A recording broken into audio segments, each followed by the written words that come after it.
The Force is light and full of shadows. Before we dive in, check the link in the description if you want exclusive Timelines members-only videos you won't find on YouTube, all on our Patreon. The Council Chamber at dusk. The 5 spires of the Jedi Temple catch the last of Coruscant's sun, burning amber against a sky already fading to violet. Up here, above the endless crawl of traffic and commerce and the machinery of a civilization at war, the city-planet breathes differently. Quieter, older 12 seats form their familiar circle. Tonight, only 4 are filled. Yoda sits with both hands resting on his Geimer stick, eyes half closed. Mace Windu stands rather than sits, one hand loose at his side, a habit so ingrained he does it without thought, the body of a Va Padmaster never fully at rest. Ki-Adi-Mundi occupies a third chair in composed silence. Obi-Wan Kenobi stands just inside the chamber's entrance, separate from the council arc, positioned where a master traditionally stands during a Padawan's final evaluation. There is no formal session tonight. No holoprojectors cycling through battle maps. No Senate liaisons. The war is 3 days old and already vast, already hungry, and the men in this room have been awake for most of those 72 hours, signing deployment orders and composing casualty notifications and pretending they had predicted this. They hadn't. The door opens. Anakin Skywalker walks in. He is 19 years old. The body is lean, battle-worn from Geonosis, his right arm replaced to the elbow with a prosthetic he hasn't yet learned to stop staring at. The face is young, still sharp with a boy's angular hunger. But the eyes are wrong. Obi-Wan notices first, because Obi-Wan has been watching those eyes for 9 years. There is nothing in them that resembles the Anakin who walked into the arena at Geonosis 3 days ago, the impulsive, grinning, barely contained furnace of a young man who had leapt onto a Reek's horn and laughed. The eyes that move across the chamber now are quiet. Heavy, they take in the room the way a surgeon takes in a patient. Precise, assessing, already several moves ahead. They linger, for just a fraction too long, on each face. Not in awe, in something closer to grief. Mace Windu's hand drifts, almost imperceptibly toward his belt. He stops himself, files the observation away. Anakin comes to a stop in the center of the chamber and inclines his head, not the restless, slightly too casual greeting he usually manages, but a real bow. Measured, respectful, the kind Obi-Wan had spent years trying to teach him and quietly given up on. "Masters," he says. One word. Nothing else. He waits. Yoda's ears lower by a fraction. His grip on his stick tightens. The ceremony itself is brief. It was always meant to be. This is not the formal knighting the archives described. The temple-wide gathering with its rows of knights and masters, and the soft percussion of 100 lightsabers igniting in salute. That ceremony belongs to peacetime. Peacetime is gone. This is a war knighting. Expedited, quietly urgent in the way that most honest things are, in war. Mace speaks the words. His voice carries the cadence of the old form, stripped of ornamentation. Functional as a blade. Anakin Skywalker, the Jedi Council acknowledges your service at the Battle of Geonosis. Your actions in the arena and your conduct under fire have demonstrated the qualities this order asks of its knights. A pause so brief it might not have been a pause at all. We are at war. The order needs generals. You are ready. There is no applause. There never is. 3 days into a galactic war, applause would feel obscene. Obi-Wan steps forward with his lightsaber. The blue blade ignites, that particular shade Anakin has watched his entire conscious life, the color of the man who raised him. And in the silence of the chamber, with Coruscant burning gold through the transparasteel behind them, Obi-Wan reaches up and cuts the braid. The thin rope of hair falls. It hits the floor without a sound. Anakin stares at it. He knows, intellectually, what this moment should feel like for a 19-year-old. He has spent 3 days preparing to perform that version of himself. The relief, the pride, the carefully restrained exhilaration. He had the expressions ready. Instead, something else moves through him. Slow and enormous. Like a tide. He has stood in this room before. Not this version, not the boy with one braid and a prosthetic he keeps forgetting isn't flesh. The other him. The one in black, with breath like a machine and a presence in the Force so twisted it had become a kind of architecture, something the galaxy had simply learned to build around. That version of him had stood in this room and watched these same 12 chairs burn. He had watched Obi-Wan's face, older, drawn, already beginning to understand what his apprentice had become, and he had felt nothing. Or he had felt something, and called it nothing. 20 years of practice made the difference invisible. His braid is on the floor. Obi-Wan's hand rests briefly on his shoulder. He doesn't perform the exhilaration. He just breathes. "Thank you," he says, and means it in a way no one in the room can fully decode. Yoda moves. Not toward the door, he simply shifts, a small repositioning that nevertheless draws the eye, because Yoda in stillness is background, and Yoda in motion is weather. He regards Anakin for a long moment, not the evaluating squint he usually turns on the boy, probing for arrogance, for the hot flicker of attachment. This is different. More careful. Troubled. "You are not," Yoda says, slowly, and yet. He doesn't finish the sentence. Doesn't need to. Anakin meets the ancient eyes without flinching. "I have a lot of work ahead of me, Master Yoda." "Work," Yoda repeats, as if tasting the word for something hidden inside it. "Yes, work." His ears do not rise again. He turns, unhurried, and moves toward the door. At the threshold he stops, not looking back, speaking to the room at large. "Felt a death in him. I have," he murmurs. "And a birth." Then he is gone. No elaboration. No invitation to ask. The chamber holds the statement like a held breath. Mace waits until Yoda's footsteps fade before he speaks. Not to Anakin. To Obi-Wan. A word. Obi-Wan glances at Anakin. A reflex. Still a master's reflex, though the relationship has just formally dissolved, and then follows Mace to the far arc of the chamber. Ki-Adi-Mundi files out quietly, recognizing a two-person conversation when he hears one. Anakin doesn't move. He looks out through the transparent steel at the planet burning below, 10,000 levels of it, 10 trillion lives, most of whom will spend this war never once knowing the name of the man who just had his braid cut in a room above their sky. Behind him, low and deliberate, Mace's voice. That is not the boy who walked into Geonosis. Obi-Wan's answer comes carefully. He's been through a battle, Mace. People change after. In 3 days. Not a question. People don't change in 3 days. Not like that. Another pause. His Force signature is wrong, Obi-Wan. I'm not saying dark. I'm saying old. It carries weight it shouldn't be able to carry yet. Like scar tissue on something that hasn't been cut. Obi-Wan says nothing. Watch him, Mace says. Quiet and final, the way council decisions are delivered. Not suspicion. Observation. If there's something in there we don't understand yet. He's my Padawan, Obi-Wan says. Present tense. Old habits die slowly. He's a Jedi General of the Republic now.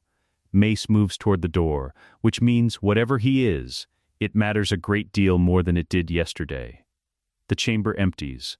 Anakin stands alone for a moment, the way you can only stand alone at a great height, with everything spread below you and no one watching, and he looks at Coruscant until the last light goes, and the planet becomes its own constellation. His braid is still on the floor.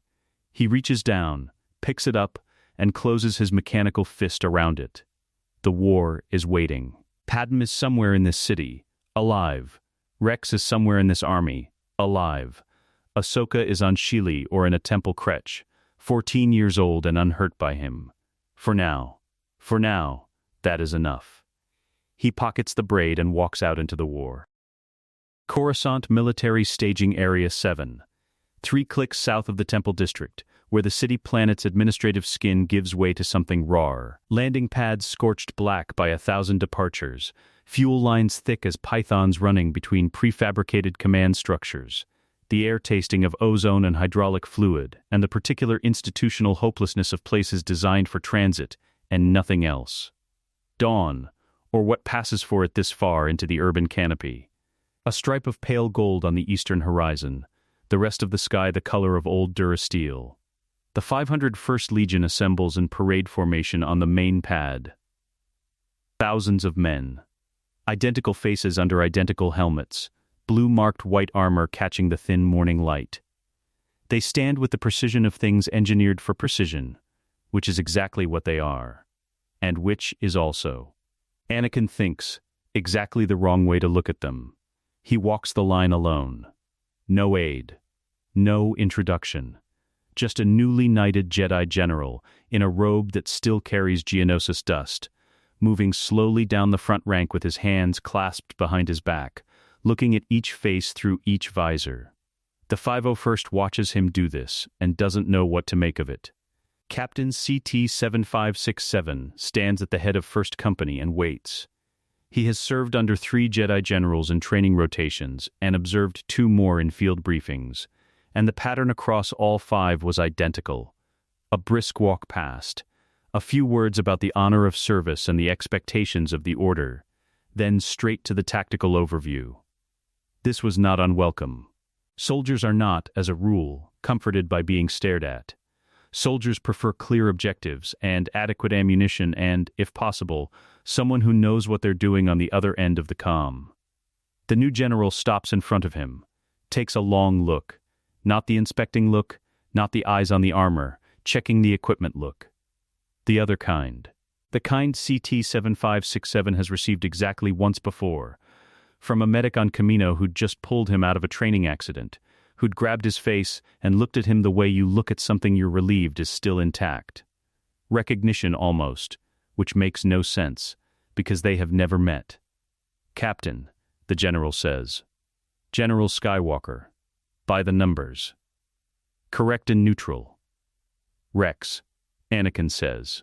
CT-7567, who has gone by Rex informally among the men for approximately 4 months, a name he chose himself from a list of old war records because he liked the bluntness of it. A name that appears nowhere in his official designation. Goes very still. That's what the men call you, Anakin says, not a question. Rex, I'd like to use it, if that's all right with you. A pause that lasts exactly 1 second longer than protocol requires. That's fine, sir, Rex says. General, Anakin nods once, as if something has been confirmed rather than agreed. He moves on down the line. Rex stares straight ahead, correct and neutral, and privately recalibrates everything he thought he knew about what the next year was going to look like. The briefing room is a prefab box with a holodable in the center and chairs that were clearly designed by someone who had never sat in one. 12 company commanders around the table, Rex at Anakin's right. The holodable projects a rotating wireframe of the outer rim, the Separatist advance marked in red, Republic positions in blue, the blue looking thin in places it shouldn't be thin. Anakin doesn't open with objectives, doesn't open with a tactical breakdown. He opens with this: I want to know your names. 12 helmets, 12 identical faces, visors up at his request, 12 men looking at their new general with an expression that is, collectively, the military equivalent of, I beg your pardon. Your names, Anakin says again, without apology. Not designations. The ones you use. If you don't have one yet, we'll sort that out. If you do, I'll remember it. He looks around the table. We're going to be in a lot of trouble together. I'd like to know who I'm in trouble with.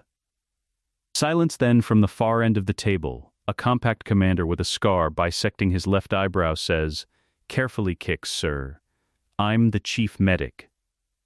Kix. Anakin nods. Looks to the next man. It takes 12 minutes.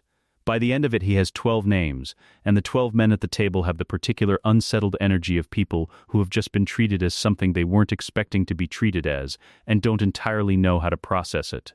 Rex, who has said nothing, watches the general the way you watch something that might be a navigation error, or might be a new star, withholding judgment until you have more data.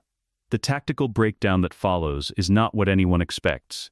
It's not aggressive. The 501st's deployment record under previous commanders had trended toward the bold. Jedi generals, as a rule, preferred the attack. The Force made them fast and prescient and temperamentally unsuited to the grinding arithmetic of defensive positioning. They liked to move. They liked to win visibly. Anakin's first operational order is about supply lines. 3 Republic convoys in the Outer Rim have been running soft routes, predictable timing, minimal escort. The kind of logistical laziness that blooms in the first weeks of a war before anyone's gotten hurt badly enough to stop it. The Separatists haven't moved on them yet.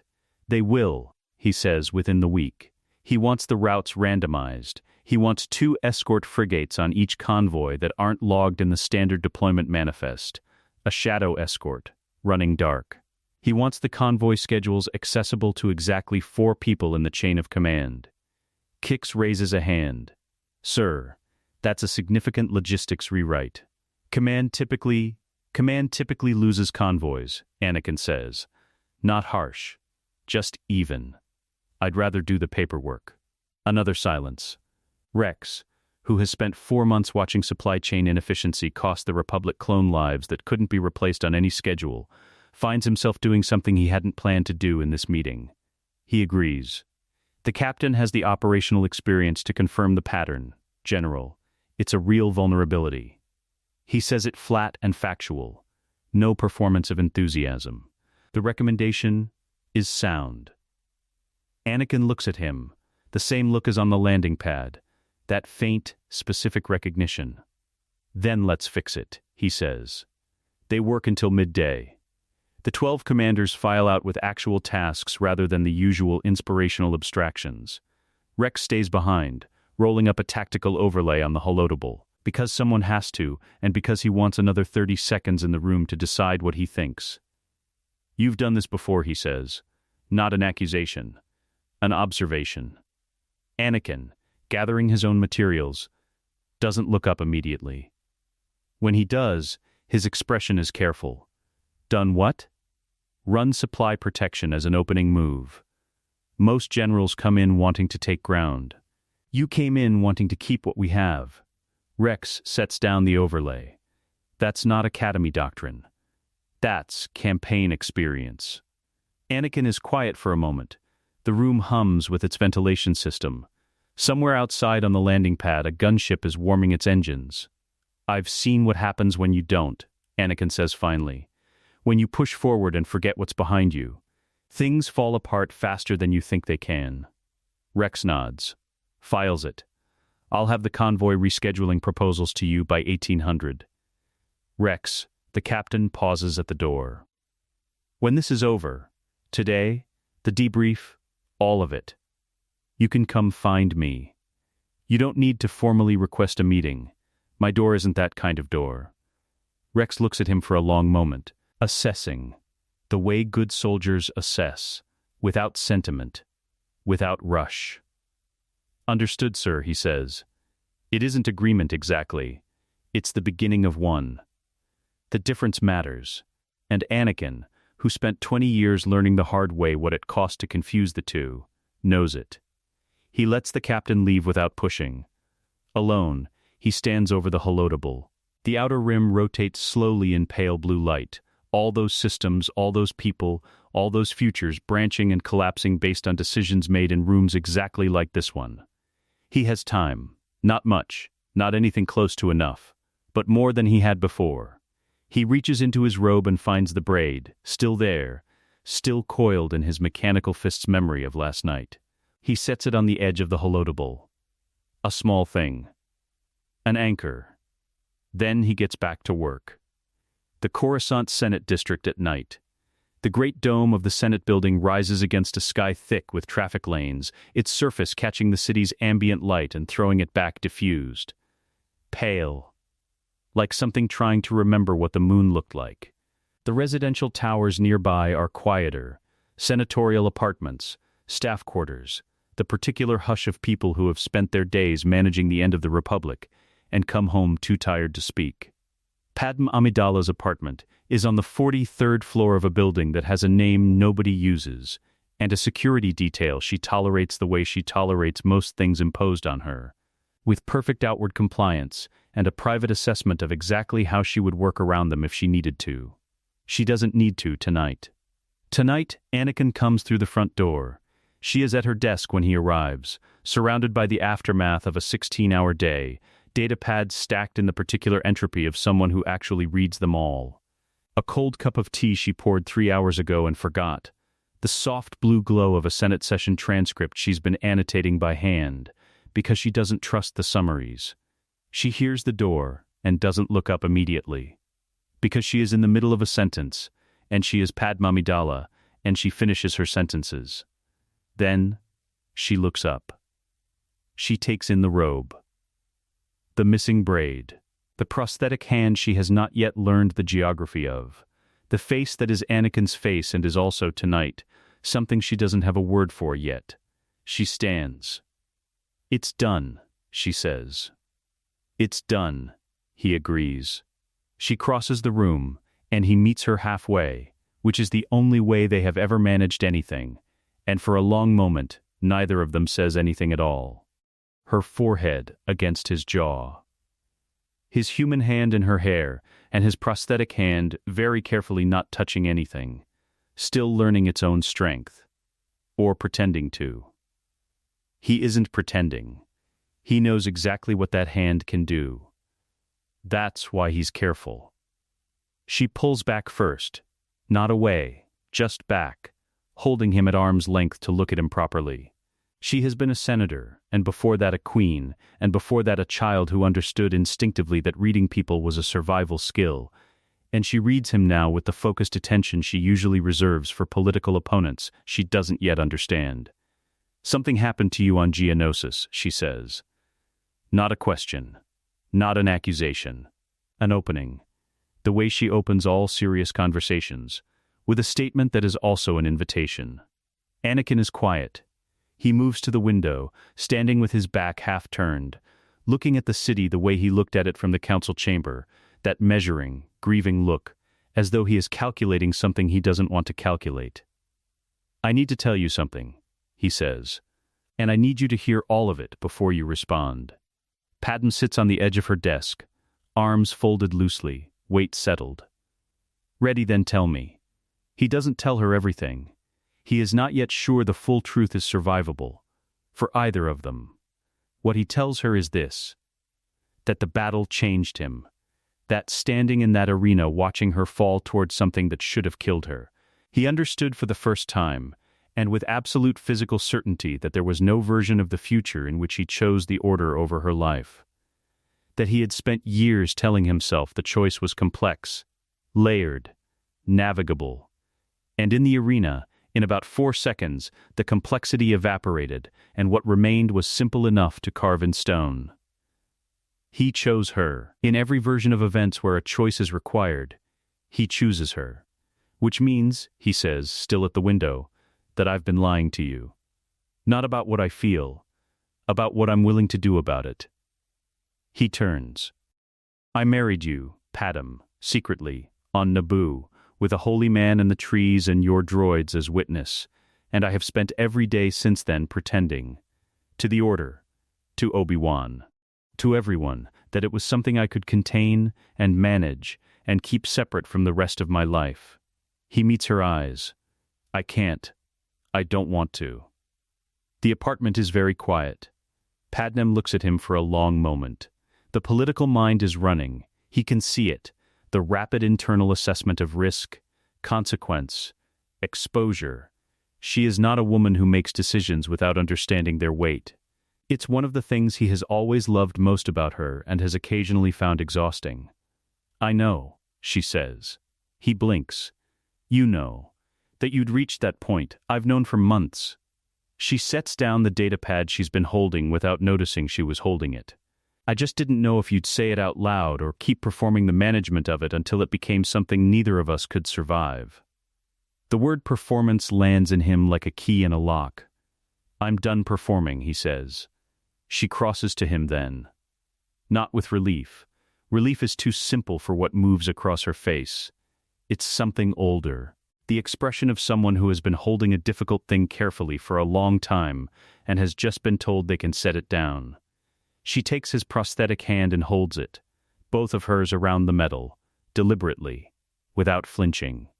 "If the Order finds out, she says. There will be consequences we can't fully predict. I know. And the war complicates everything. My position, your command, the political optics of a senator and a general. I know, Padmé. I'm not trying to talk you out of it, she says. I'm making sure you've thought about it.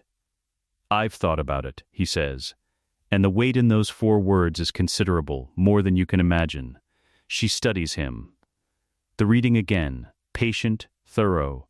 Then something shifts. Not the senator, not the former queen. Just her. Then we stop managing it, she says. Together, carefully, but we stop. They sit on the floor of her apartment, eventually, not from any dramatic impulse, but because the couch is covered in datapads and neither of them moves them. And the floor by the window has the best view of the city, and they are both, suddenly and without warning, exhausted in the way that only honest conversations make you exhausted. She talks about the Senate, the emergency powers still expanding in Palpatine's hands like something living, something with its own appetite, the Loyalist Committee pushing back and losing ground, the mathematics of a war that has been running for 3 days and already feels designed rather than triggered. He listens with the absolute attention of someone who already knows the shape of where this goes and is cataloging every detail she offers against that knowledge, checking for divergence, for any thread he can pull. Palpatine, he says, careful and even. How much access do you have to his schedule? Not publicly. The real one. She looks at him, not suspicious. Precise through the Loyalist Committee. Some. Why? He's the Chancellor. Wartime emergency powers move through his office. If something were wrong at that level, he stops. Recalibrates. I'm just asking what you can see from where you stand.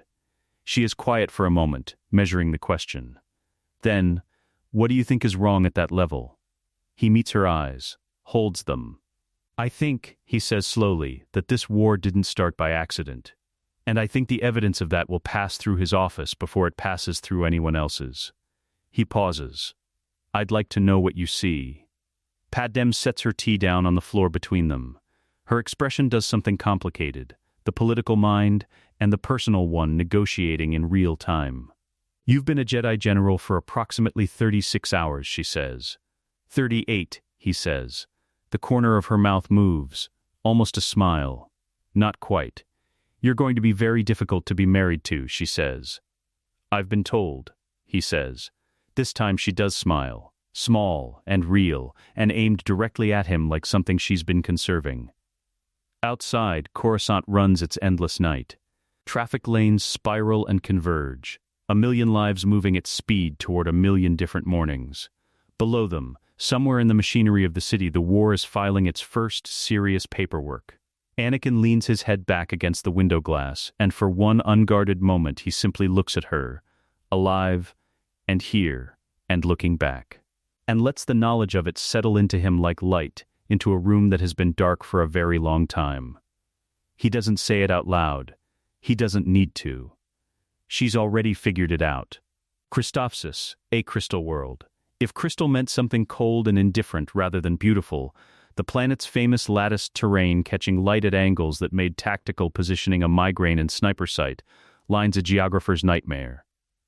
The city rises from the crystal formations in layers, human architecture grafted onto alien geology, and it is currently being contested block by a separatist force that has more droids than the Republic has patience. The 501st has held the Northern District for 11 days.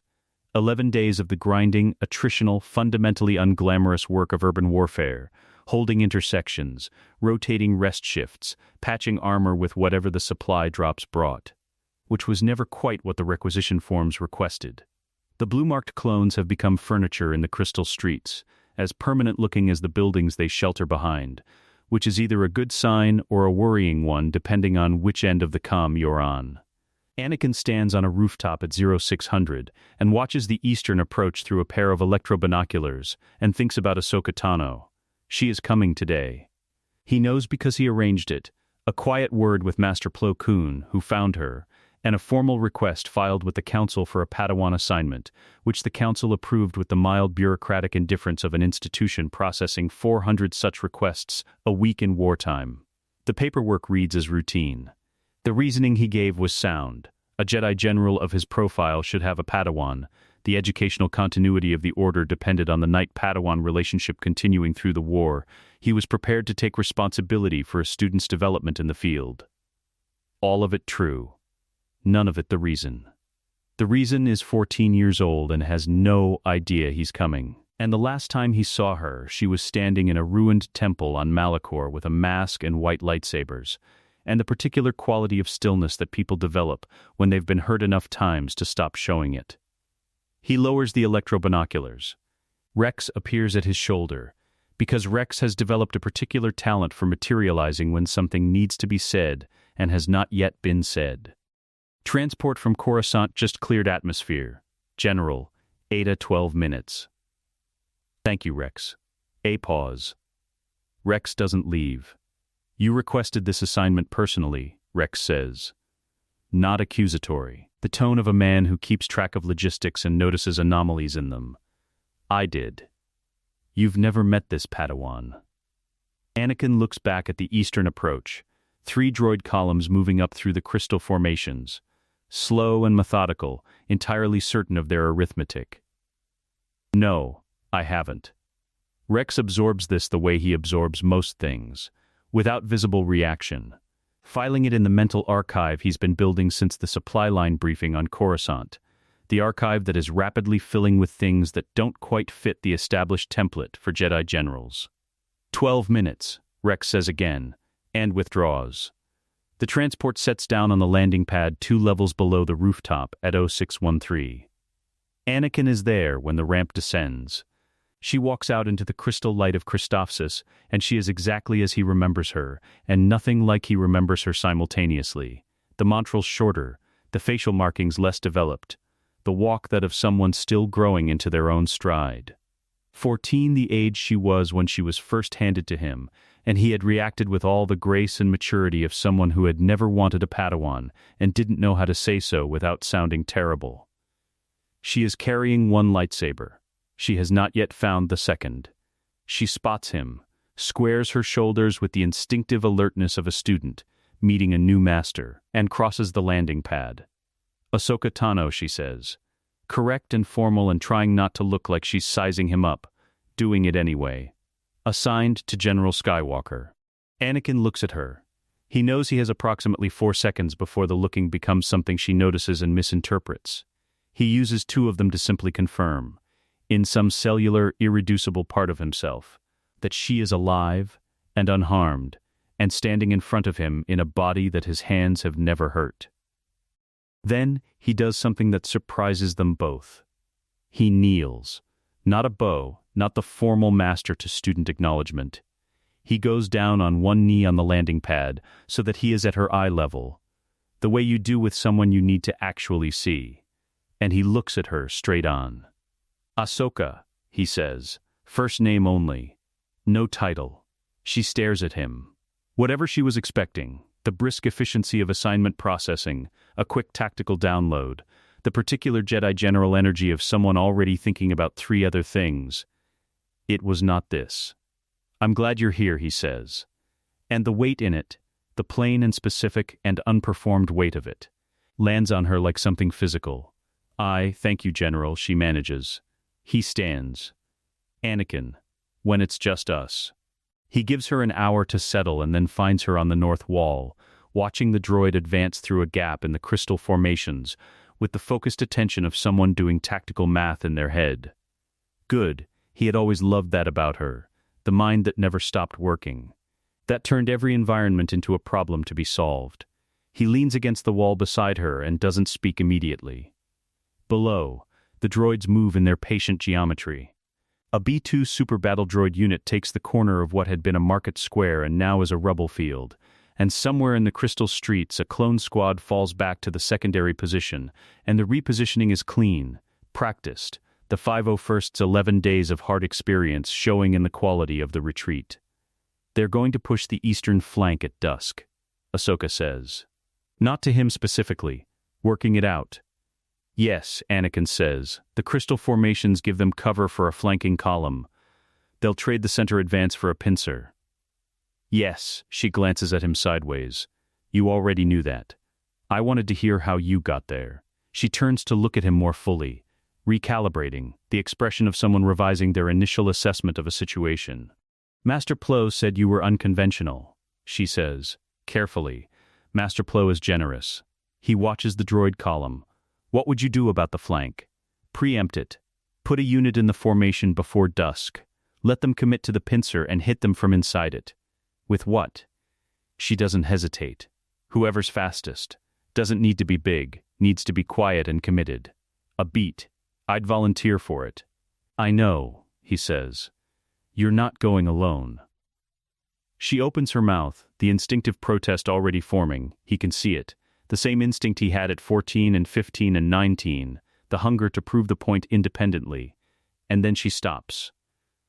Reads something in his profile that makes her stop. We go together?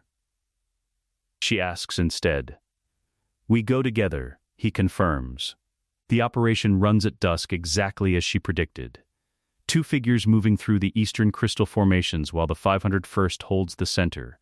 Quiet, fast, committed. Ahsoka with her green blade. Anakin with his blue. The Separatist flanking column walks into a position it thought was empty and finds 2 Jedi already there. And the column's tactical logic collapses at the point of contact and doesn't recover. Rex pulls the 501st through the center breach while the flanking force is pinned, and within 40 minutes the Eastern District is back under Republic control, and the droids are regrouping 2 kilometers back to reassess. On the wall afterward, in the particular quiet that follows a thing going exactly as planned, Ahsoka is breathing hard and trying not to show how much she enjoyed it. Her eyes are bright. Her montrals are up. That worked, she says. It did. You didn't have to come with me, she says. You trusted my read on the position. I trusted your read, he agrees. I came anyway. She thinks about this.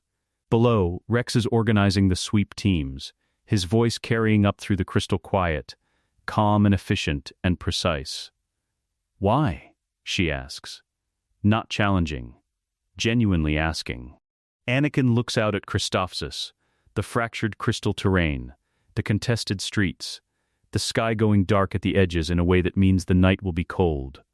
Because you're my Padawan, he says. And I'm not the kind of master who sends his student somewhere he won't go himself.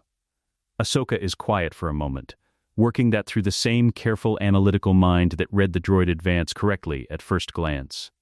Snips, she says suddenly. He looks at her. You can call me Snips, she says. As if offering something. As if the name is a test and she's chosen to offer it rather than wait and see if he'd take it. If Anakin's on the table, Snips should be too. He looks at her for a long moment, 14 years old, alive, unbroken, standing in the cold crystal air of a contested world and extending a name like a hand. Snips, he says. She nods, once, satisfied. Turns back to the city. He turns back with her, and they stand together on the wall in the failing light, watching the world below prepare itself for whatever comes next. And the grief in him is still there, but quieter now, settled under something warmer. And he lets it be both things at once without needing to resolve the contradiction. The night comes in. The 501st holds the line. Camino, the ocean planet at the edge of the map, where the water goes in every direction without apology in the sky, is the color of a bruise that never quite heals. The cloning facilities rise from the surface on stilts like something that knows it doesn't belong here, and has decided not to pretend otherwise.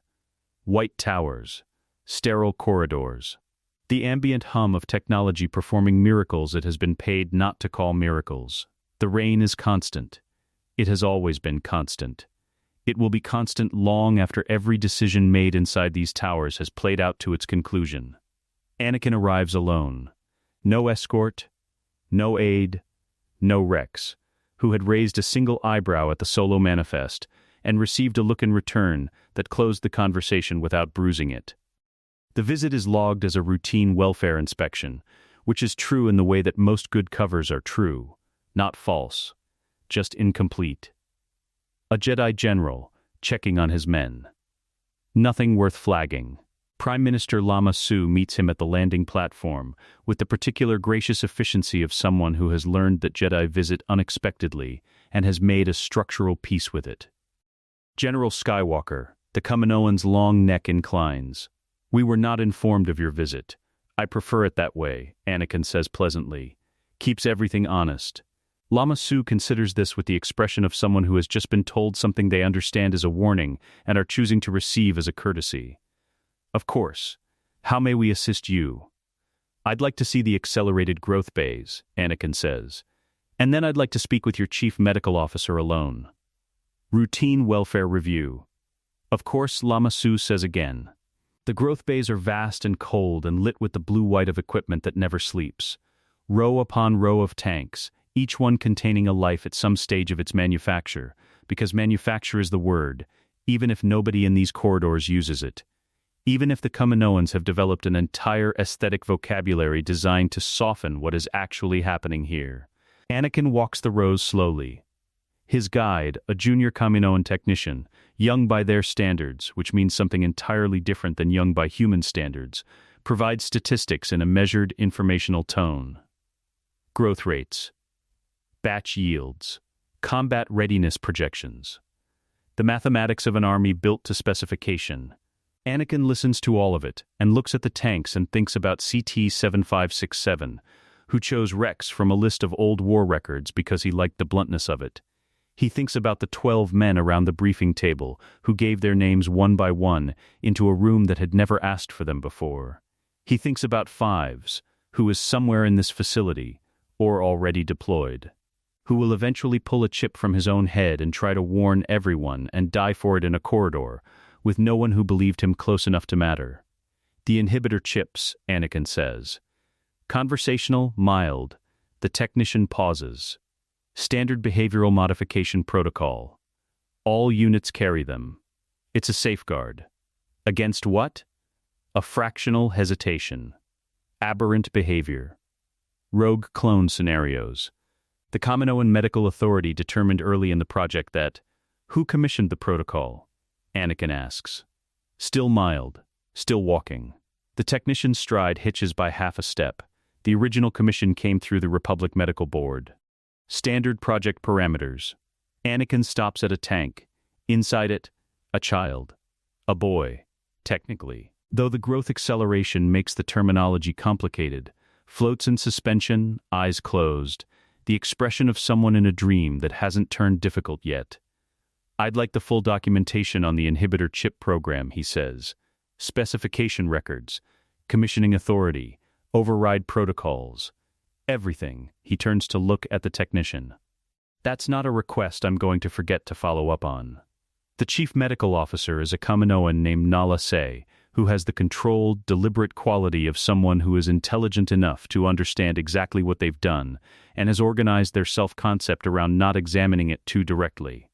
She receives Anakin in a small clinical office, and sits across from him with her hands folded, and her expression precisely calibrated.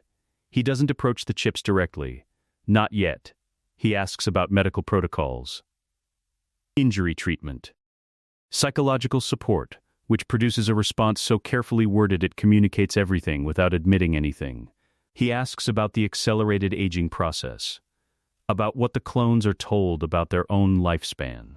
Nala Se answers each question with the smoothness of long practice. Then he puts a datapad on the desk between them. On it, a schematic. The inhibitor chip, sourced from a classified Republic Medical Board file that Padmé had found in the Chancellor's administrative archive 3 nights ago, and transmitted with a note that said simply, "You were right. I know what this is," he says. "I know what it does. I know who commissioned it. And I know what it's designed to execute." He leaves his hand on the datapad, not threatening, just present. "What I need from you is the technical answer to a specific question. Can the chip be removed without harm to the clone?" Nala Se looks at the schematic. Her expression doesn't change, which is itself an expression. "The procedure would require precision," she says finally. "The chip is positioned near the neurological. Can it be done safely? A pause that contains a great deal of information. Yes, with proper equipment and sufficient care. Your equipment, Anakin says. Your facility. Another pause. Theoretically, he picks up the datapad. Stands. I'm going to need the procedure documented. Full technical specifications, materials list, recovery protocol. Everything a medical officer on a capital ship would need to perform the procedure in the field. He tucks the datapad into his robe. And Nala say. She looks up at him. I know you understand what you've been part of. I'm not here to prosecute that. I'm here because you're the person with the knowledge to fix it, and I'd prefer you choose to use it. He lets the sentence sit. Lets her understand that there is a version of this conversation that happens in front of the council, and there is the version that is happening right now, and the difference between them rests entirely with her. She looks at her folded hands for a long moment. I'll have the documentation prepared, she says. He spends the afternoon in the barracks, not inspecting, just present, moving through the common areas where off-rotation clones eat and sleep and play cards with a focused intensity that comes from having very little else. He sits with a squad from Torrent Company who are 3 weeks from their first deployment and know it and are dealing with the knowledge in the way young soldiers have always dealt with impending combat, which is by arguing about something trivial with great conviction. They don't know who he is for approximately 4 minutes. Then someone recognizes the general's insignia, and the table goes quiet with the specific quality of quiet that means everyone is trying to look like they weren't doing what they were just doing. Don't, Anakin says. He pulls out a chair and sits. What are you arguing about? A clone named Hardcase, already fully himself, already incapable of being anything other than what he is, says without a pause, whether a lot or a gunship makes a better insertion vehicle for urban combat. Lot is a gunship, another clone says, with the exhausted patience of someone who has made this correction multiple times. You know what I mean, Lot, Anakin says. Both clones look at him, tighter turn radius in urban canyons. The alternative tears up too much of what you're trying to hold. He looks at Hardcase. You were right about the principle, wrong about the terminology. Hardcase grins, a specific, delighted, entirely Hardcase grin.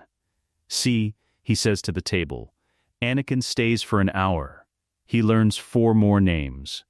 He loses a hand of sabacc to a clone called Jesse, who apologizes for winning with the guilty energy of someone who suspects they shouldn't have. Don't apologize for winning, Anakin tells him. Get better at not apologizing. Jesse considers this with great seriousness. Yes, sir. The transport lifts from Camino at dusk, climbing through the perpetual rain into a sky that briefly. Between cloud layers, shows stars. Anakin sits with his back against the hull, and Nala says documentation on the datapad in his hands, the full technical specifications for inhibitor chip removal, clear and complete and damning in the way that thorough documentation always is. 73 pages. A procedure that takes 40 minutes in a properly equipped bay.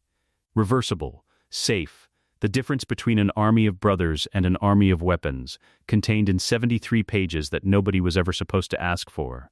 He thinks about the boy in the tank, eyes closed, in a dream that hasn't turned difficult yet. He closes the documentation and begins drafting the supply requisition for the surgical equipment, filed under routine medical upgrade. Formatted with the administrative excellence of someone who has learned that the best place to hide a revolution is inside a boring document. The stars disappear back into cloud. The rain closes over Camino below like a door. He keeps writing. Vyun, a dead world, acid-soaked and lightless under permanent cloud cover that turns the sky the color of an old wound. The planet had been beautiful once, in the geological record, before something in its atmospheric chemistry crossed a threshold it couldn't uncross. Now the rain strips paint from Durasteel, and the soil grows nothing, and the only structures still standing are the ones built by people who had reasons to want privacy that outweighed the cost of maintaining habitable conditions in a place that actively resisted habitation. Bast Castle rises from the Vyun flatlands like a declaration. Dark stone, narrow windows, the architectural language of something that has decided ornamentation, is a form of weakness. The Separatist command has used it as a secondary operations hub for 6 weeks, The kind of location chosen by people who understand that inaccessibility is its own defense. The 501st has been on the ground for 4 hours. Nobody knows they're here. The insertion had been Anakin's design from the first line, a plan built specifically around what the 501st had become, rather than what clone legions were assumed to be. No frontal approach, no orbital bombardment that would announce intent and give Dooku time to vanish into whatever extraction protocol a Sith Lord keeps in reserve. Instead, 3 scout teams moving through the acid flats on foot in full weather gear, calm silence enforced from the moment they left the transport itself parked 2 systems over with a skeleton crew and standing orders to wait. Rex had looked at the plan for a long time before signing off. If the weather gear fails, it won't, Anakin said.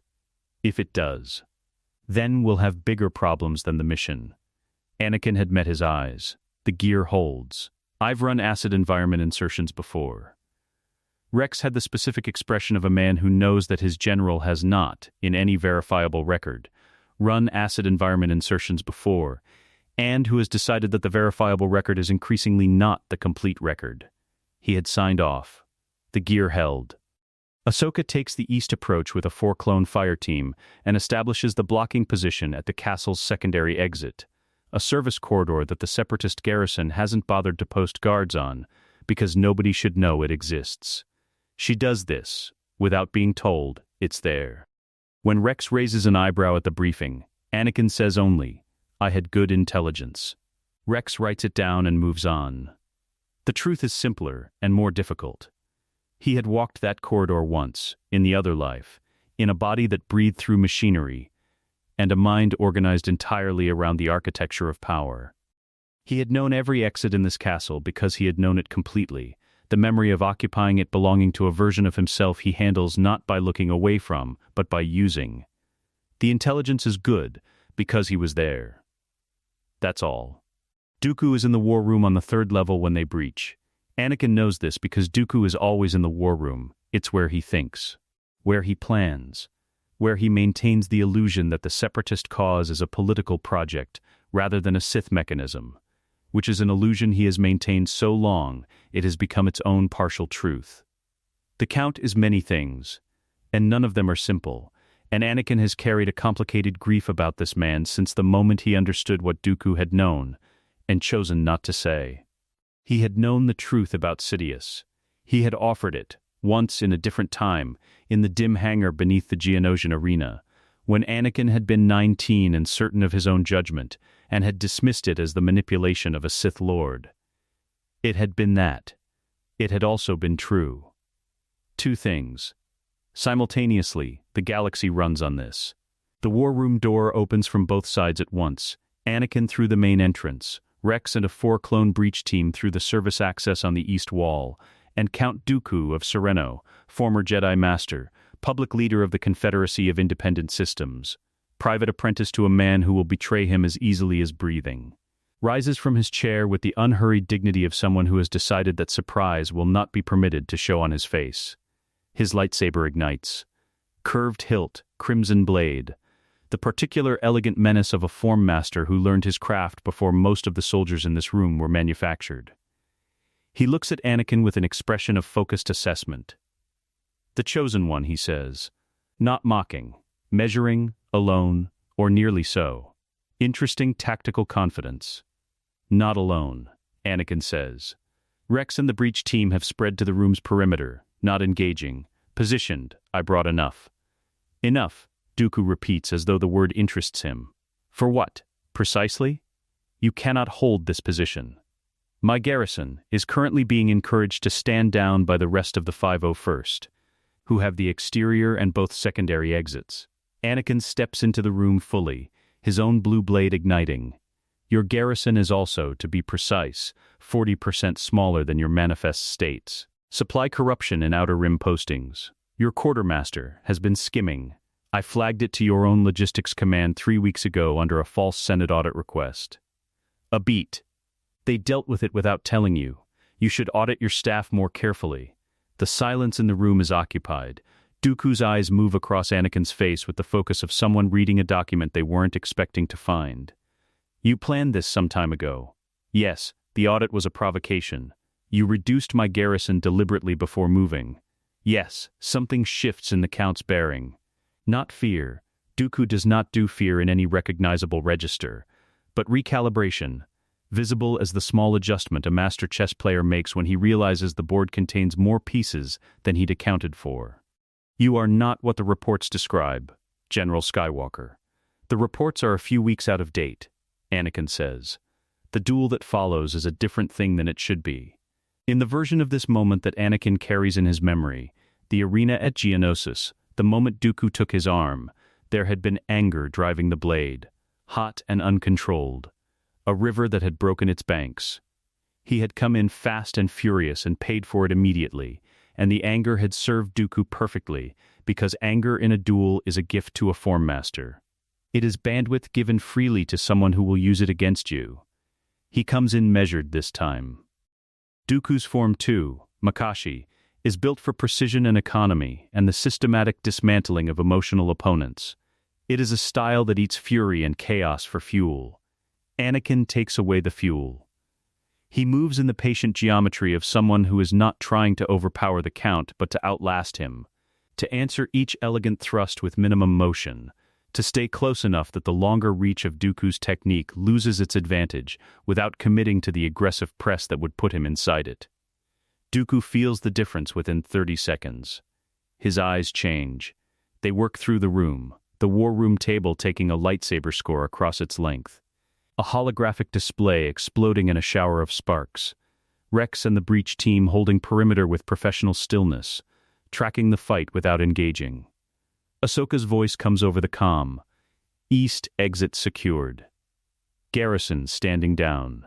Anakin hears it and doesn't react, and keeps his eyes on Dooku, and steps inside a thrust he's been waiting 3 exchanges to see, and puts his blade at the Count's throat. Dooku is breathing harder than he'd prefer. He holds his position. The red blade has not moved. An acknowledgement. Precisely controlled. You could have killed me, Dooku says. I know, Anakin says. Why didn't you? The blade stays where it is. Anakin meets the old eyes, the complicated grief again, the knowledge of what this man could have been and wasn't, and underneath it the knowledge of what he knows that nobody else in this room knows. Because you have information I need, Anakin says, and because you were right, once, about something important. I'd like to hear the rest of what you know. Dooku looks at him for a long moment. About whom? He says. Careful, precise about your master, Anakin says quietly. The crimson blade powers down. Rex secures Dooku's hands with the calm efficiency of someone who has been told to expect a prisoner and has prepared accordingly. The Count submits to this with the bearing of a man who has decided that dignity is not contingent on circumstances. On the transport back, Anakin sits across from him in the secure compartment. Dooku says nothing for the first hour, neither does Anakin. Then, without preamble, the Count says, he will move against you. Whatever you're planning, he will sense the shape of it before you expect him to. I know, Anakin says. You don't seem concerned. I'm very concerned, Anakin says. I'm just not surprised. He looks at the old man across from him, the fallen master, the used instrument, the man who will be killed by the person who is currently using him as soon as his utility runs out, which is a fate Anakin prevented tonight, and which Dooku doesn't yet know and won't, not tonight. Tell me about the inhibitor chips, what you know about who commissioned them. Dooku looks at him with an expression that recalibrates again, slower this time, more fundamental. You already know, Dooku says. It isn't a question. I want your testimony on record, Anakin says. There's a difference. The transport runs through hyperspace, white lines against black, and the Count of Sereno begins to talk. Ahsoka finds him at the back of the transport an hour out from Coruscant, sitting with his back against the hull in the particular way of someone who has finished a large thing and has not yet decided what to do with their hands. She drops down beside him without asking, pulls her knees up, looks at the middle distance. They sit like that for a while. The hyperspace transit hums around them. You knew he'd talk, she says eventually. I thought he would. Because you gave him a reason to. She is quiet for a moment. You didn't have to do it that way. Most people wouldn't have. Anakin looks at the transport ceiling. Most people hadn't met him before. She glances at him sideways. The analytical mind running. He can feel it, the same instinct that read the Christophsis flank at first look, now turning itself on something closer and more complicated. She doesn't push. She has learned already in the weeks since the Crystal World that some things he will tell her and some things he is carrying in a way that belongs to him alone, and the difference between the two is worth respecting. It is, he thinks, one of the things that makes her extraordinary. The patience underneath the speed. The willingness to wait for what is real rather than press for what is available. Good work tonight, Snips, he says. You too, she says, as if it is simply true and requires no ceremony. Outside the viewports, hyperspace runs its white and endless lines, and the transport carries them home. Coruscant, the Republic Executive Building at midnight, which is not when the building sleeps. The building never sleeps, not in wartime, not with a chancellor whose appetite for information runs on no schedule a normal human body would recognize. The upper floors burn with light at all hours. Staff rotate through in 8-hour cycles that blur into 6, then 4, then the particular walking exhaustion of people who have stopped tracking time, because tracking it makes the deficit feel worse. Palpatine works through the night and has for decades. Tonight he stands at the window of his private office, the one with the best view on Coruscant, and holds a datapad that arrived 20 minutes ago through channels so secured and compartmentalized that its arrival means something has gone wrong at a level most people in this building don't have clearance to know about. Count Dooku is in Republic custody. He reads the operational report twice, not because the information is unclear. The information is precise, thorough, filed with the administrative competence of someone who understands that boring paperwork is invisible paperwork, which is itself a concerning detail, but because he is looking for the thing the report doesn't say. The insertion. The timing. The garrison reduction 3 weeks prior that his own intelligence apparatus missed until it was functionally irrelevant. The deliberate choice to take Dooku alive rather than resolve the matter on Vune. He is looking for the shape of the mind that planned this. What concerns him is not the capture. Dooku was always a finite instrument. The rule of two does not attach sentiment to its tools, only utility, and Dooku's utility has been declining in proportion to the war's trajectory. The capture is an inconvenience at the strategic level, nothing more. Dooku knows certain things, but Dooku is also a man of considerable pride who will leverage what he knows rather than surrender it freely, which means the interrogation will take time. What concerns him is that Anakin Skywalker planned an operation this sophisticated at age 19 and executed it without a single communication that flagged to any of the surveillance threads Palpatine maintains around the 501st's command structure. Not because the threads failed. Because there was nothing to find. He sets the datapad down and turns back to the window. The review he conducts over the following hour is methodical and private. He pulls the full record.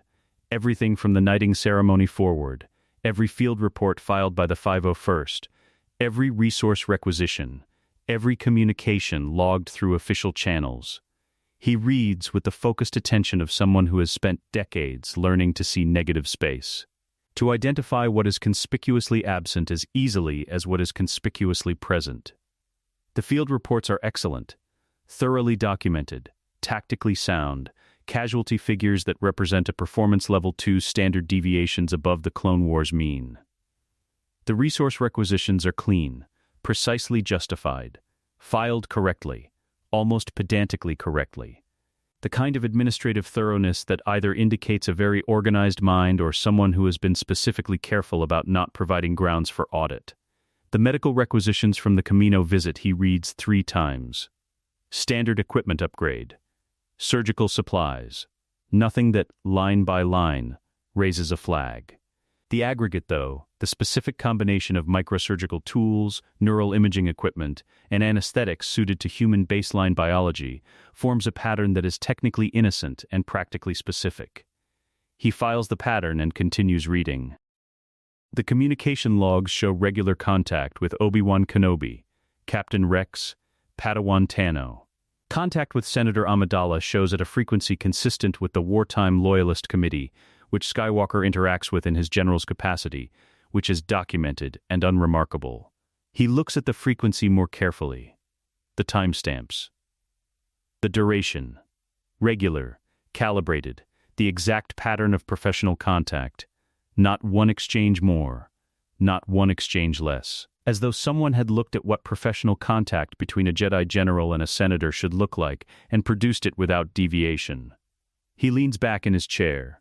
There is a technique in force concealment, known in some traditions as the suppression of presence, the deliberate stilling of one's signature in the force to something that reads as absence rather than concealment, whereby a force-sensitive individual empties themselves of surface intention entirely, not going dark, going still. A pool with no disturbance. The difficulty of the technique is that it requires a quality of internal discipline most practitioners cannot maintain under stress or in sustained social interaction, because the suppression collapses the moment genuine emotion breaks through. Anakin Skywalker in the council chamber at his knighting had been, Palpatine had assessed at the time, simply matured by combat. Battle changes people. The arena at Geonosis had been genuinely traumatic, the arm genuinely lost, the experience genuinely formative. It was a reasonable read. He is less certain of that read now. He opens a secondary terminal and pulls the surveillance archive from the knighting ceremony. The chamber had no active recording. Council protocol, which he has always respected and always worked around, is to maintain the chamber's sanctity from direct surveillance. But the corridor sensors outside the chamber door run continuously, and sound bleeds under doors. He finds the audio from the corridor, the timestamp matching the end of the ceremony, and listens to 8 seconds of Mace Windu's voice through Durasteel. His force signature is wrong, Obi-Wan. I'm not saying dark. I'm saying old. He listens to it twice. Then he sits very still for a long moment. The decision he makes is not a decision to act. It is a decision to know, to build the complete picture before any action, which has been the governing principle of his method for 50 years, and which has never yet failed him. Impatience is the enemy of control. He of all people understands this. He opens a comm channel to a frequency that has no official existence in any Republic database. It connects to a relay station in the Outer Rim, which connects to another, which eventually reaches a recipient whose identity would, if it became known, destabilize 3 separate Separatist command structures simultaneously. The contact answers without greeting. Skywalker, Palpatine says. No preamble. I want everything. His communications from outside official channels. His movements on Kamino, specifically who he met with in the medical division and for how long. The source of his intelligence on Vyun. A pause. And I want it confirmed or denied whether he has had any contact with Dooku prior to the capture that doesn't appear in the 501st's official logs. The contact says nothing for a moment. Then, that's a significant surveillance package on a Jedi general. Yes, Palpatine agrees pleasantly. It is. The channel closes. He returns to the window.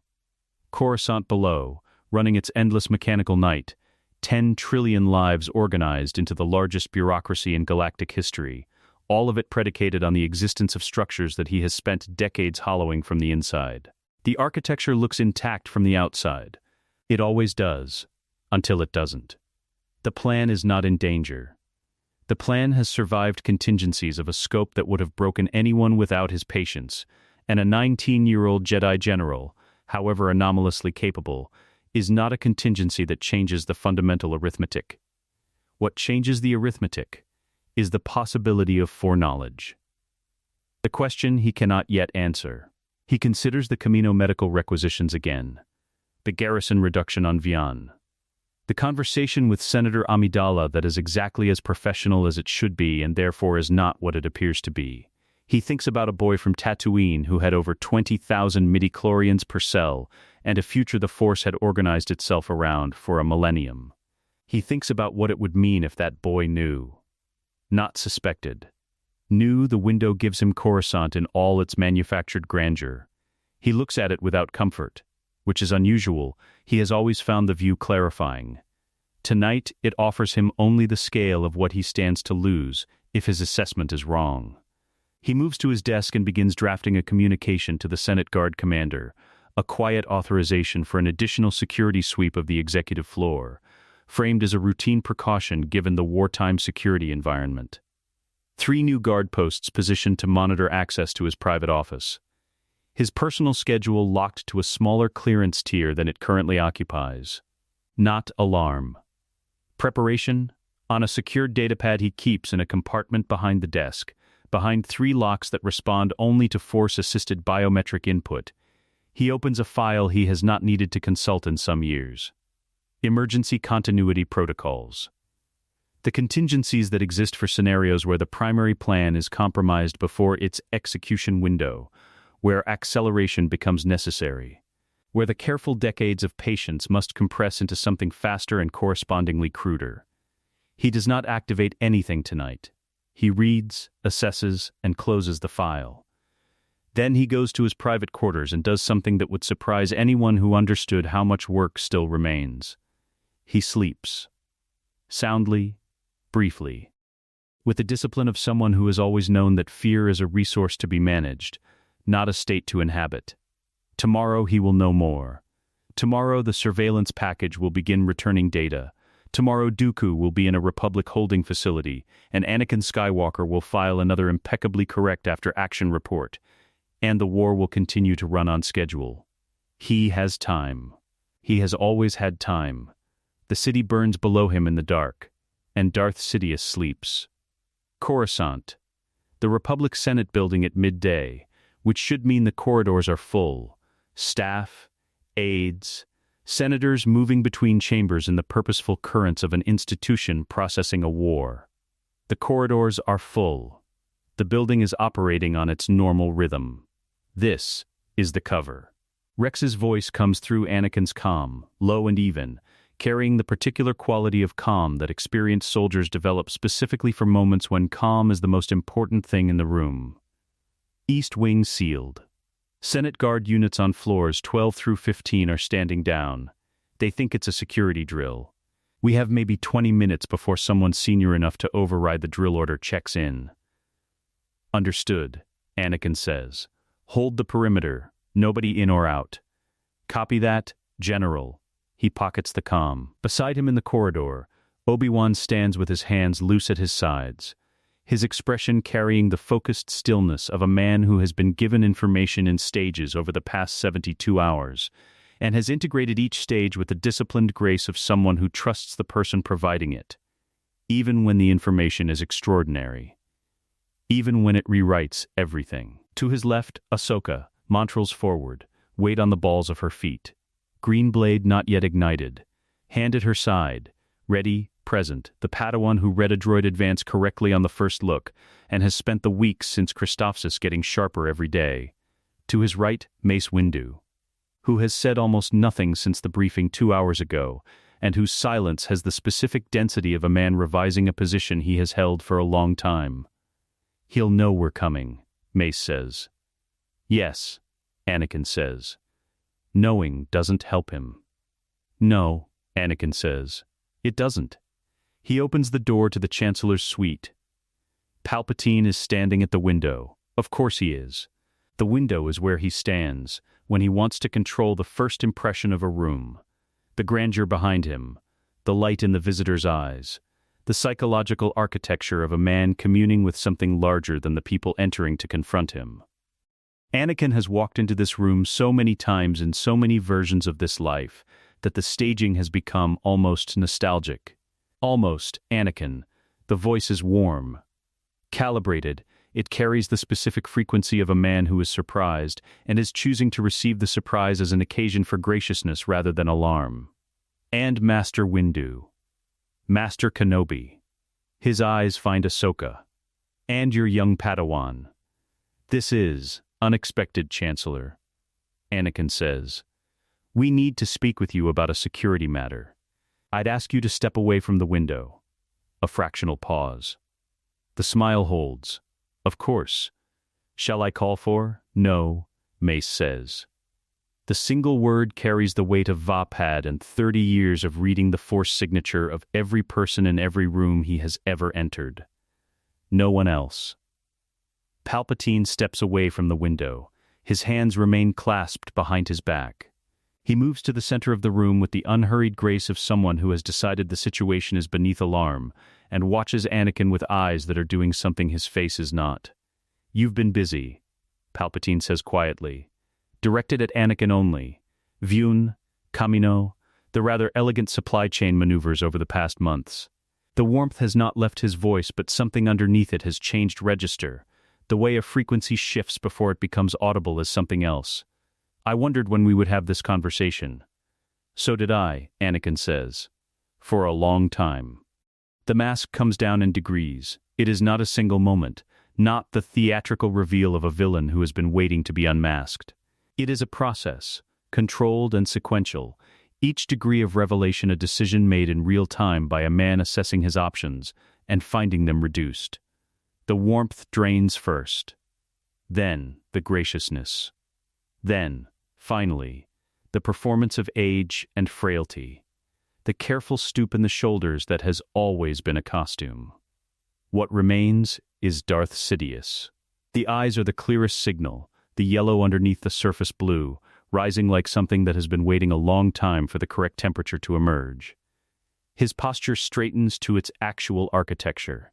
His voice, when he speaks, has shed its last pretense of senatorial cadence and become what it always was underneath, the voice of a man who has bent 1,000 years of galactic history toward a single point. "Then let us dispense with it," Sidious says. The lightning comes without further preamble, not aimed at Anakin, aimed wide, a sweeping arc designed to force dispersal, to break the formation, and reduce a coordinated four-person arrest to a scramble. It is tactically sound. Against almost any other combination of opponents it would work. Mace's blade is up before the arc completes, amethyst against blue-white, the lightning caught and contested, his feet braced, the Vapad channeling the dark energy and turning it back on its source in the way that only Mace Windu in the history of the Order has ever done reliably. Obi-Wan moves left, drawing Sidious's attention, his blue blade tracking the lightning's secondary arc. Ahsoka goes right. She is fast, faster than Sidious expected, which means he did not fully account for her in his threat assessment, which is his first concrete error. Her blade catches the edge of the dispersal arc before it can reach Obi-Wan's flank, redirecting it into the transparisteel window behind them. The glass holds. Barely, Anakin steps forward through the center of the chaos and does not ignite his blade. Not yet. Sidious turns his attention to him. The lightning stops, a recalibration, not a retreat. "You knew," Sidious says. Not anger. Genuine inquiry, beneath the performance of battle, because Sidious has always been first and most essentially a man who needs to understand what failed and how. Not suspected. Knew. For how long? Long enough, Anakin says.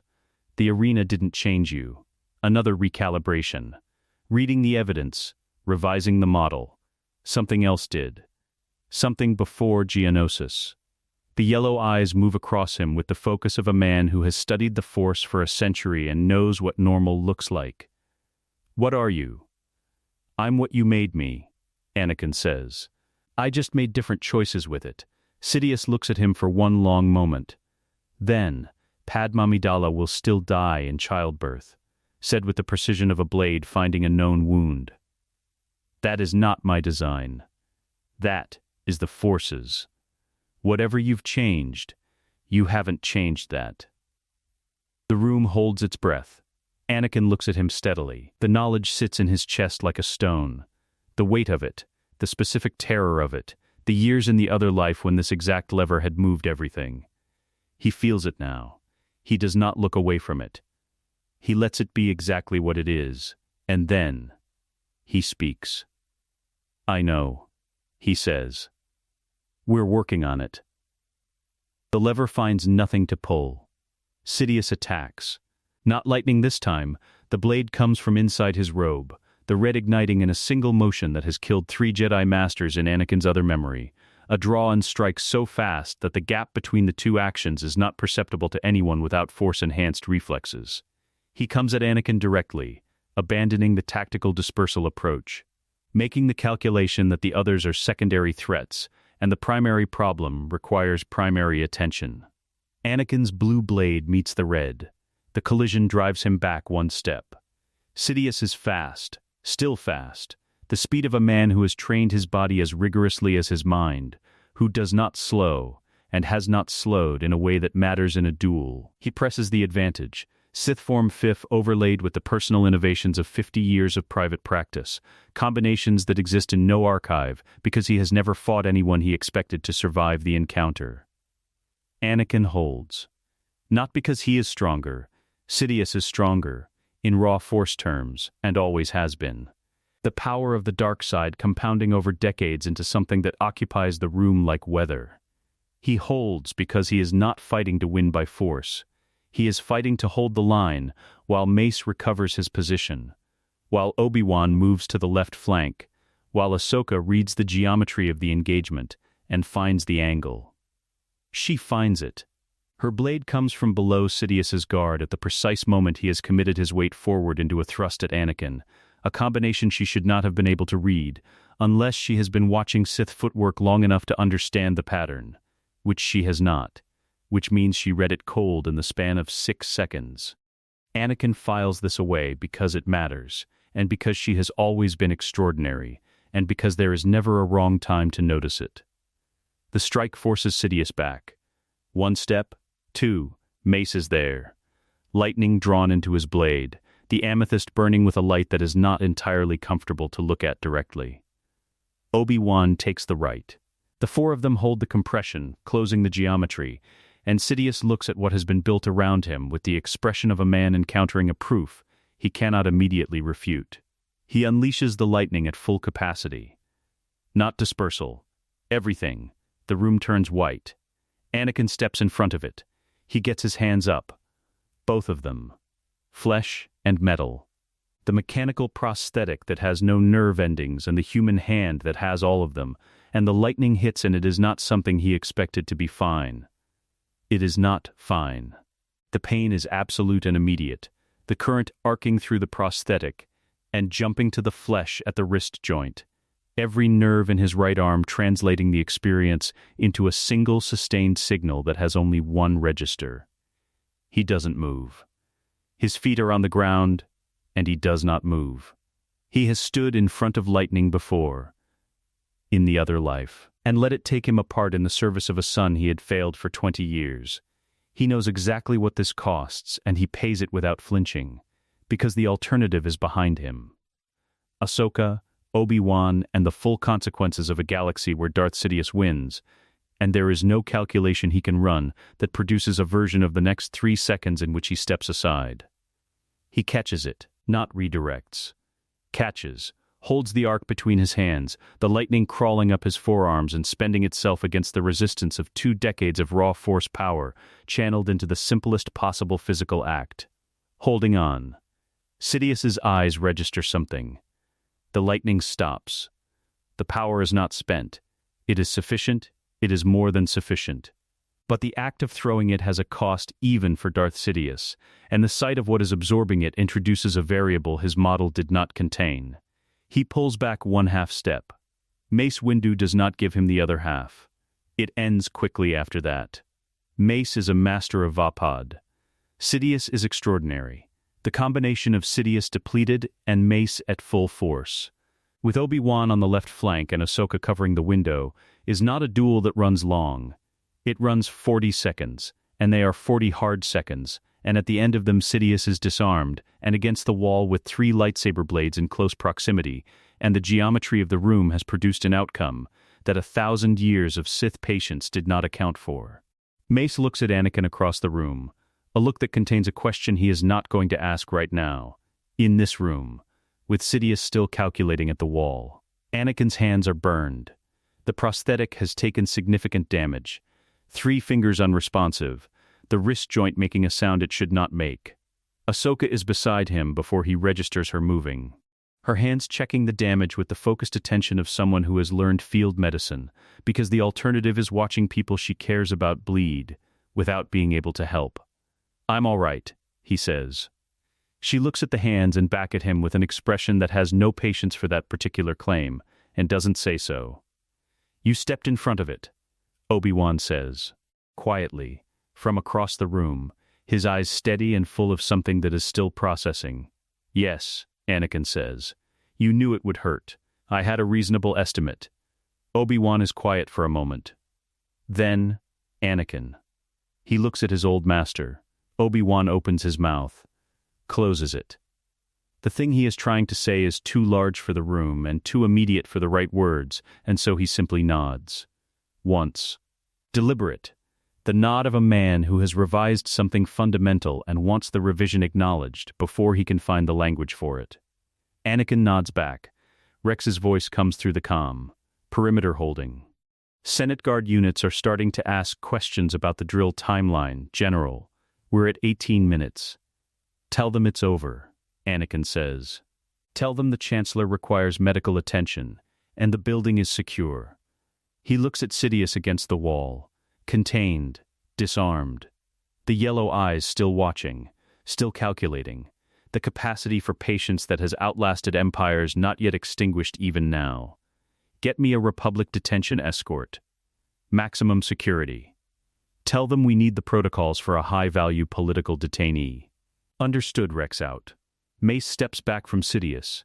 Blade still drawn, position held. He looks at the man against the wall, the man who has been the Chancellor of the Republic for 32 years.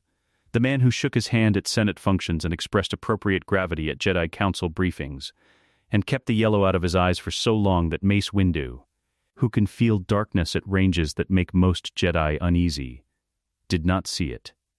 I should have known, Mace says. Not to anyone specifically. An honest accounting. He's very good, Anakin says. Mace looks at him. And you knew. Yes. For how long? Anakin meets his eyes, holds them. Long enough to do something about it. The question of how sits in the room. Mace looks at him, the same look as the corridor outside the council chamber, the night of the knighting, the surveillance instinct of a man who can feel what others miss. And this time he has more data, and this time the data points somewhere he is not yet ready to name. He doesn't name it. He turns back to the wall and keeps his blade where it is. And the room holds the shape of what has just been done, and outside the transparent steel window Coruscant runs its ordinary day, with no idea that the war it has been living inside has just changed its nature permanently. Anakin looks at his burned hands. Ahsoka is still beside him. She has not moved. Snips, he says quietly. Yeah, she says. She doesn't ask if he's all right again. She just stays there. Which is better. The detention escort arrives 6 minutes later. The building continues its ordinary day. The corridors fill and empty in their normal rhythms. Darth Sidious is escorted out of the Republic Executive Building in binders, past his own staff, through his own corridors, under the lights he chose for a room designed to make visitors feel received. Anakin watches him go. Then he lets Ahsoka take a look at his hands, because she's going to do it anyway, and he has learned, in 2 lifetimes of being stubborn about exactly this kind of thing, that some arguments are not worth having. 3 months later. The war ends not with a single decisive battle but with a series of collapses, the Separatist command structure. Deprived of its unifying Sith architecture, fractures along the fault lines that were always there underneath the political performance of unified cause. Systems that had joined the Confederacy out of genuine grievance begin negotiating independently with the Senate. Systems that had joined out of fear stop answering their comm frequencies. The droid armies, still functionally operational, stand down in sectors when their local commanders run the arithmetic and find the numbers no longer work. It takes 11 weeks. The Clone Wars, which the original timeline ground through for 3 years at a cost that doesn't survive honest accounting, closes in a season. The casualties are not 0. They are not close to 0. But they are a fraction of what Anakin carries in his other memory, and the weight of that fraction, the specific grief of knowing what didn't happen this time, sits in him differently than grief usually sits. Lighter, somehow, and heavier simultaneously, the way all genuine relief is also a form of mourning for the version where it didn't come. He is learning to hold both. He is getting better at it. The council chamber at mid-morning. Full session. All 12 seats occupied for the first time since before Geonosis. The circle complete again. Sunlight coming through the transparent steel in the unhurried way of a sky that has remembered. It is not a war map. Anakin stands in the center, the same position as his knighting, 3 months and a different lifetime ago. He is not the same person who stood here then, or rather, he is more fully the same person. The gap between what he was and what he performed having closed by degrees across 11 weeks of work he chose, and battles he understood, and decisions he made without anyone's permission, but his own. His hands are healed. The prosthetic has been repaired and upgraded. The burned flesh beneath regenerated by the temple's medical staff over 6 careful weeks. He flexes the fingers, once, a habit, confirming what's there. Mace Windu speaks. The Council has reviewed the full record of General Skywalker's conduct across the period from his knighting to the cessation of active hostilities. He pauses, not for effect. Mace doesn't traffic in theatrical pauses, but because the next sentence requires the particular deliberateness of a man who says difficult things plainly. The record is extraordinary, in scope, in outcome, and in the methods employed. Another pause. We have questions about those methods that we intend to ask, in full, at the appropriate time. That time is not today. Yoda's ears are up. He regards Anakin from across the circle with the specific attention he has been paying him since the knighting ceremony. Not suspicion, not the evaluating squint. Something older. The look of a being who has waited 900 years to see something and is not yet certain he is seeing it correctly. Today, Mace continues, the Council wishes to acknowledge what was accomplished, and to make an offer. He does not look at a datapad, does not consult notes. The offer has been discussed at length and arrived at with the specific difficulty of an institution being asked to change what it thought was a fixed truth about itself. We offer you a seat on this council, Mace says, and the rank of master. The chamber is very quiet. Anakin looks at the 12 faces, Yoda, Mace, Obi-Wan in his newly voted seat, Ki-Adi-Mundi, Plo Koon, the others, and he feels the weight of what is being offered with complete clarity. Not the version of this moment he had carried for 20 years in the other life, the wound of being offered a seat without the rank, the double message that had broken something already fracturing. This is the full offer, genuine, arrived at by people who have had to argue themselves into it, and have done so anyway. He knows what it would have meant to the other him. He knows exactly. He takes a breath. Thank you, he says, and means it, without qualification, without the undercurrent of grievance that would have poisoned those 2 words in a different version of this moment. I understand what this offer represents, what it costs to arrive at it. I want you to know I understand that, before I say what I'm going to say. Mace watches him. I'm going to decline, Anakin says. The chamber absorbs this. No outburst. These are Jedi Masters. They do not do outbursts, but the quality of the silence changes, and Yoda's ears lower by a degree that means he is listening with more than his ears. Not because of what the offer is, Anakin continues, not because of when it came, or what it implies about everything before. I'm not declining out of bitterness. He looks at Mace specifically because Mace needs to hear this, and will check it for the truth of it with every sense he has available. I'm declining because I've spent 2 lifetimes being defined by what the galaxy needed me to be. I'd like to try, for a while, being what I choose. The silence holds for a moment. Then Obi-Wan, from his seat, speaks. The council should hear something else, he says.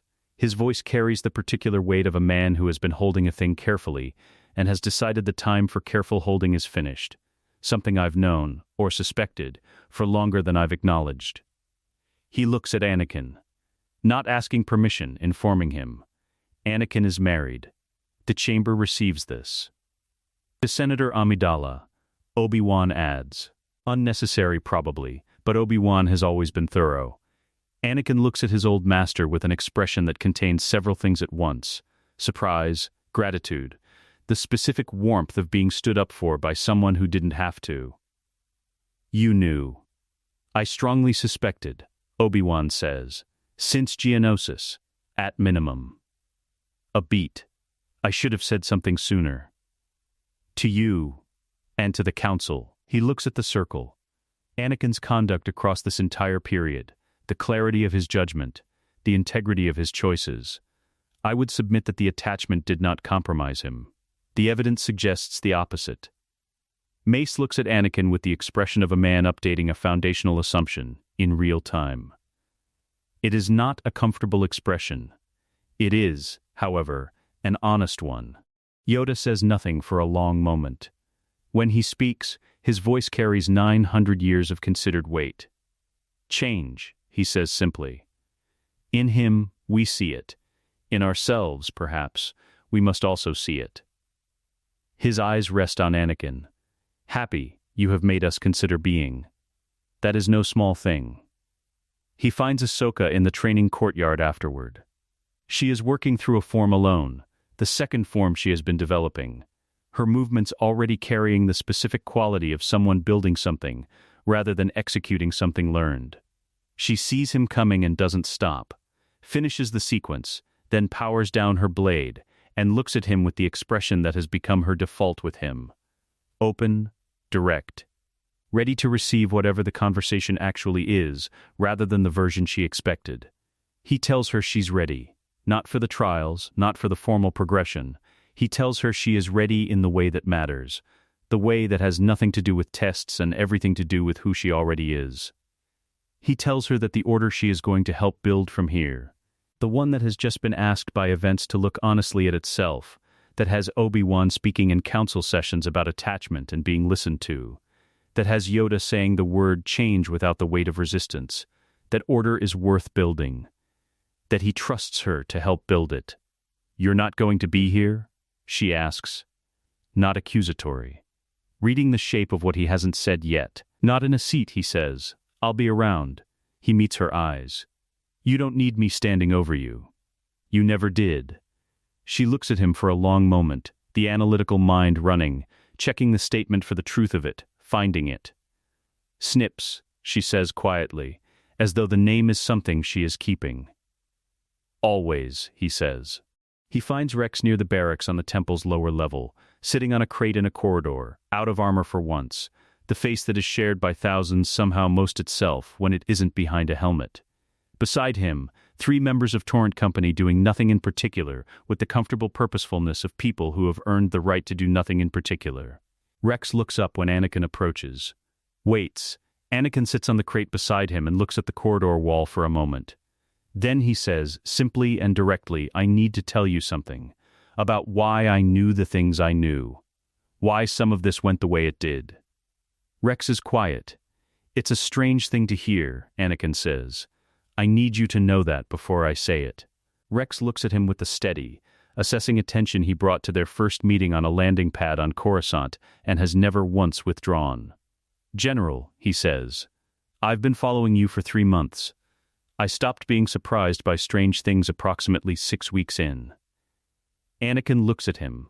Rex's mouth moves. The specific almost smile of a man whose register doesn't run toward easy warmth but has developed, across 11 weeks, a considerable and genuine regard that he expresses in exactly this way and no other. Tell me, Rex says. Anakin tells him. Naboo, a lake house in the late afternoon, the water catching the sun and throwing it back in pieces. The hills green and unhurried, and entirely indifferent to the war that has just finished. The air smells of something living. The sky is the specific blue of a planet that has never had to work to be beautiful. Padmé sits in a chair on the terrace with her feet up and a datapad in her hands that she is not reading, looking instead at the water with the expression of someone who has been working at emergency pace for 11 months and is learning, carefully, to stop. Her abdomen is gently rounded, early still, but present. 2 lives, moving toward the world on their own quiet schedule. Anakin sits beside her, no robe, no rank insignia, no war waiting at dawn. She reaches over without looking and takes his hand, the human one, though she would have taken the other, and holds it. The water moves. The hills hold their color.